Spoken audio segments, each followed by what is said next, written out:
प्रभाग क्रमांक 1 मध्ये अगदी पहाटे 6 वाजेपर्यंत घडामोडी चालू होत्या। आता हे माझ्या सारख्या पत्रकाराला माहिती आहे कमीत कमी। आता सगळे उमेदवार प्रत्येक पक्षाने ना कोण असणार आहेत हे खूप सिक्रेट होतं आणि बऱ्यापैकी उमेदवारी डिक्लेअर करण्यात आली होती सगळ्याच प्रभागामध्ये, ज्याचं त्याला माहित होतं। परंतु प्रभाग 1चा तिढा आहे ना हा सुटलेला नव्हता। आता शेवटी हा तिढा सुटला असं आता मला वाटतं ना स्वतः उमेदवार आहेत आमचे एकनाथ म्हात्रे त्यांच्याकडनंच आपल्याला जाणून घेता येईल। बरं, प्रभाग क्रमांक 1 मधून आपण शेतकरी कामगार पक्षामधून इच्छुक होता आणि आज मात्र आपल्या कुठल्याही म्हणजे तुमच्या सगळ्या या ड्रेसवरनं किंवा तुमच्या सगळ्या याच्यावरनं कुठेही शेतकरी कामगार पक्षाचे आहेत हे मला तरी दिसत नाही। आता मी तर पहिल्यांदा सर्वांना शुभेच्छा देतो। आज जे सर्व नवीन फॉर्म भरायला आले आहेत सर्वांना माझ्याकडनं खूप खूप शुभेच्छा।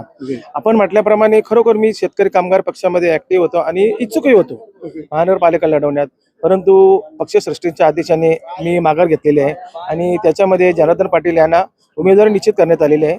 दुसरे उमेदवार आमचे जे आहेत ते ज्ञानेश्वर पाटील जे पहिले रनिंग नगरसेवक होते त्यामुळे त्यांचा प्रश्नच येत नव्हता, आणि एक दर्शन पाटीलची मिसेस आहे आणि एक रामदास पाटलांची सुनबाई, असे उमेदवार निश्चित करण्यात आलेले आहेत। तुम्ही आता निवडणुकीच्या रिंगणामध्ये आहात का नाही आता मला सांगा? हो, 100%। आज मी महाविकास आघाडीचा घटक म्हणूनच आलोय आणि मी माझी अपक्ष उमेदवारी जाहीर करतो। बरं बघा, हे ब्रेकिंग न्यूज आहे असं म्हणायला लागेल, कारण प्रभाग क्रमांक 1 मध्ये जो तिढा होता म्हणजे ज्ञानेश्वर पाटील असतील, जनार्दन पाटील असतील किंवा एकनाथ म्हात्रे असतील, या तिघांमध्ये प्रचंड चुरस होती। आणि रात्री किती वाजेपर्यंत जागे होते तुम्ही? रात्री आम्ही 1 वाजेपर्यंत शेतकरी कामगार पक्ष ऑफिसला होतो आणि तिथे नंतर निश्चित करण्यात आलं का जनार्दन पाटलांना उमेदवारी देण्यात आलेली आहे। बरं, ही आता बंडखोरी फक्त या निवडणुकीपुरतीच आहे की त्याच्यानंतर मग अजून काय वेगळ्या घडामोडी होती? म्हणजे अपक्ष अर्ज भरणार अर्थातच आपण बंडखोरी केलेली आहे, मग पक्ष सदस्यत्वाचा राजीनामा देता का, दुसरा काही गणित आहेत का, या काय अजून ठरलेलं नाही का? बंडखोरी असं म्हणता येणार नाही।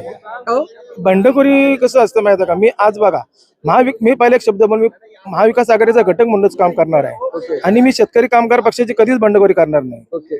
आणि मी जर माझं काय झालंय, मी एक पनवेल महानगर प्रमुख म्हणून माझे शिवसेनेचा अधिकारी म्हणून काम करत होतो।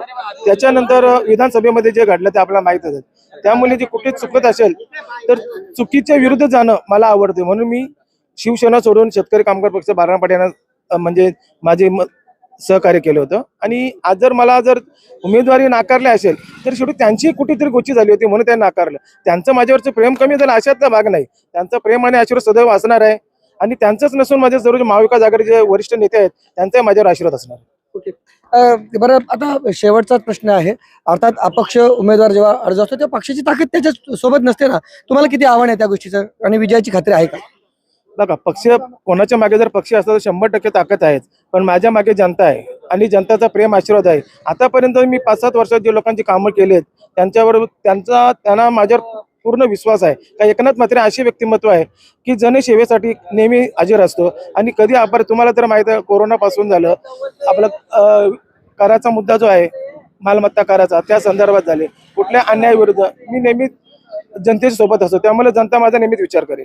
पण मला आठवतं की म्हणजे जेव्हा प्रभाग क्रमांक 1 मधून आपण 2017 साली निवडणूक लढवली होती तेव्हा देखील अशीच परिस्थिती होती। अगदी शेवटच्या क्षणी आपण शिवसेनेचा झेंडा हातात घेतला होता, शिवसेनेचा धनुष्यबाण त्यावेळेला धनुष्यबाण होता, अर्थातच एकत्र होती त्यावेळेला, बरोबर ना? आणि तरी देखील सर्वाधिक मते अख्ख्या पनवेल म्हणजे महानगरपालिकामध्ये शिवसेनेची जी मते होती ती सर्वाधिक मते तुम्हाला मिळाली होती। हे सगळे निर्णय घेताना कुठेतरी तुम्हाला असं वाटतं का काही चुका झाल्या का किंवा काय झालं असं नेमकं काय वाटतं? नाही, मी चुका म्हणता येणार नाही, कारण की आता जी पक्षाची जी गोची झाली शेट वाटपला, कारण की शेतकरी कामगार पक्षाच्या वाट्याला तीन सीट आली होती आणि त्याच्यामध्ये एक टोटल 4 सीट असल्यामुळे 1 सीट त्यांनी शिवसेनेने दिली, परंतु जनार्दन पाटील अचानकपणे त्यांना ऍक्टिव्ह झाले आणि ते बोले आम्हाला काँग्रेसला सीट पाहिजे, त्यामुळे 1 सीट सोडण्यात आली। तर थोडक्यात एकनाथ म्हात्रे यांची आपण प्रतिक्रिया ऐकलेल्या आहे। निवडणुकीच्या टायमाला प्रचाराचे विविध मुद्दे असतील त्यावेळी त्यांचे काय मुद्दे ते देखील जाणून घेऊ। आपल्याला ही सगळी चर्चा ऐकली, आपण जवळजवळ प्रभात पर्वने प्रत्येक पक्षाची बातमी कव्हर केलेली आहे, सगळ्यांचे विचार, सगळे जे अजून नगरसेवक प्रतिक्रिया आपण ऐकलेली आहे। तुम्हाला काय वाटतं त्याबाबतची तुमची प्रतिक्रिया अवश्य नोंदवा। व्हिडिओ जर्नलिस्ट यासिन खानसह सागर राजे, प्रभात पर्व न्यूज करता, कळंबोली। धन्यवाद।